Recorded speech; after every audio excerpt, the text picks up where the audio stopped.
my pattern on my fabric, and this is what I have, right? So this is for the front panel, and as I've explained, I added half inch on this area here, half inch on this area here to join these two together here. Then I've also add my side seam allowance at the side here. Then this other side too, I also add half inch too on this area, add half inch too on this. Remember I said stop the half inch here, right? Not, don't enter through the neck area. So this is going to stop here this way, right? So I notch this area here so that when I'm also sew it, it will help me for guide. Then I also notch this part here, notch this part here for these two to meet together. Then I've also add my side seam allowance on this other side, right? So this is the other armhole, and this is this other armhole too. Then the neck, I did not add any seam allowance at the neck area. Remember we've already add to our shoulder here and also add to the shoulder here, so no need to add that. Then what I did was that I cut facing for this. So this is my facing, so I just trace out the facing without not cutting this part out, right? So just place the pattern together this way, right? Then place another paper under, then use your marker to trace it out this way, then remove it and shape the side. So this is what I have. So this is the facing for the front, right? So this is the facing for the front. So I'll go ahead now, join this panel together, join this together, join this together, right? Then I'm also going to iron my stay on this facing so that it can give a little firmness, right? So that I'll use it to turn it and flip it inside. Then this is for the back panel. So these are my back panel.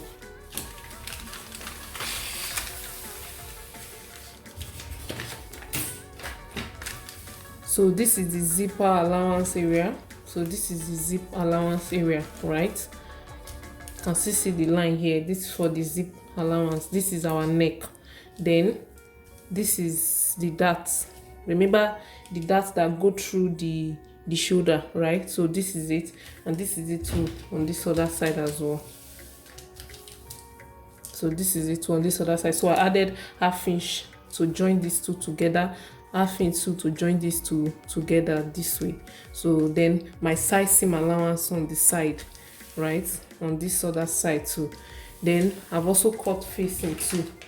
So you make sure that you label all your panels. So this is you can see the way I label them, right? So that means this facing is going for this, and this is the facing. So the facing is for the neck area, to turn the neck area, right? So wherever you want it to stop here, determine how you want it.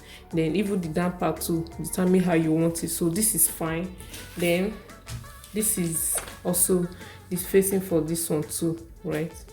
So this is what we have. So I'm going to go back to my sewing machine now.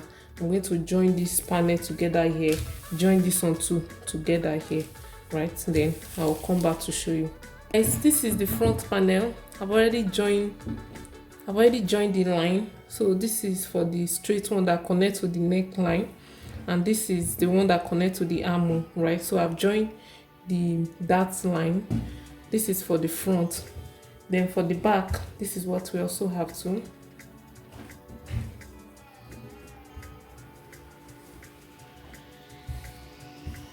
So this is for the back too. I've also joined the dart line on this area here. So this is for my zip seam allowance, and this is the facing that I've cut for it, right? And I've also ironed my stay on the facing. So I will be placing the right side facing shoulder this way. So this one goes for this, then this one will go for this, right? So, and I'm going to be sewing it with half inch this way on the neck area, and I'm also going to sew this side too with half inch, then turn it inside, right? So then for the front, this is the facing for the front. So I'm also going to place it right side face each shoulder this way, and I'm going to be sewing it with half inch this way. Then I'll top stitch on this, then flip it inside, right? So I'll do that for this. Then for the back, the down part, So this is what I'm going to be using for the down part. So this is the down part, which is the skirt part, right? So I'm just going to show you what I've done here.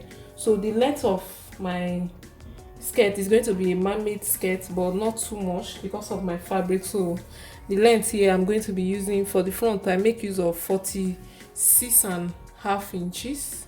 So this is for the front, right? And I fold my fabric into two, right? Then I mark for my waist divided by, I mark my waist divided by 4, right? My waist divided by 4 plus my size seam allowance.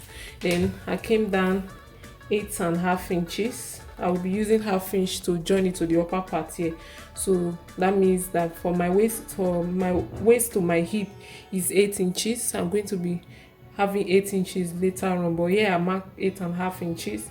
Then this will become my hip line. Then I mark my hip circumference divided by 4. Then I added my size seam allowance. Then from the waist to the knee I make use of 19.5 inches. That is 19 inches, right? I'm going to be removing half inch up to join it to the upper part. I will end up having 19 inches, right? So I subtract 1.5 inches away from here, right? Then I just give it a curve, a nice curve this way, and I use a straight ruler to connect this part.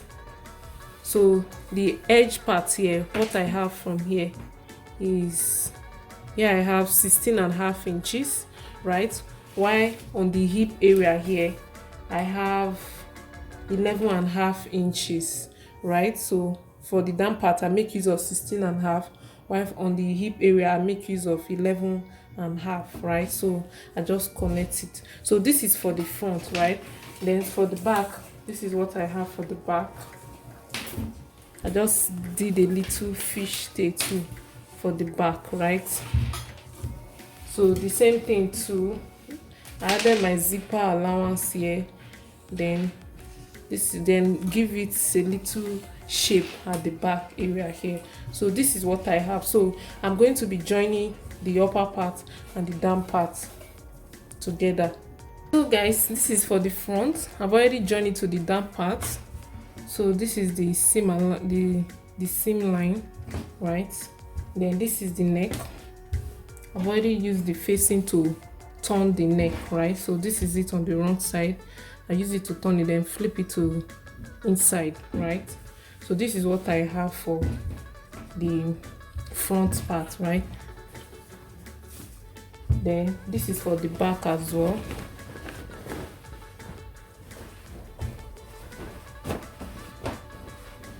This is for the back. I've also used the facing tool to turn the neck area and also join it to the down part, right? So what I'm going to do now is that I'm going to be placing the right side facing shoulder this way. I'll place the right side facing shoulder. I'll get the other back too, and place it right side facing shoulder this way. So I'll go ahead to sew my size seam allowance. So I'll place it together like this, and I'll be sewing it at the side. I'll make sure that this mark here, the waist for the back and the waist for the front, the midpoint, they have to meet this way, right? Then I'm going to be sewing with my size seam allowance from this area to the end. Then I'll come to the shoulder area. I'm going to be using this back to close the front. So what I will do is I will pick the front this way, then I'll pick the back this way. So I'm going to be placing there as it is now, right side facing shoulder. I'll place it this way, right? Then I'll use this facing for the back to flip it to this other side, right? So I'm going to be sewing with half inch. Now sew it this way, then I'll be sewing it with half inch this way. I'll do the same thing to this other side, then sew the side seam. Then I'm going to be sewing this center part, which is the center back. Then I'll be fixing my zip on this area. So I'll be doing all of that, then I'll be showing you the final look. So this is how it looks on me. It really came out beautiful. I like the outcome. Please drop your comments on the comment section. Let me know what you think about this video. And if you are here to subscribe to my YouTube channel, please do it to like and subscribe. It really means a lot, guys. Thank you so much for always watching my video. I love you. See you in my next one. Bye.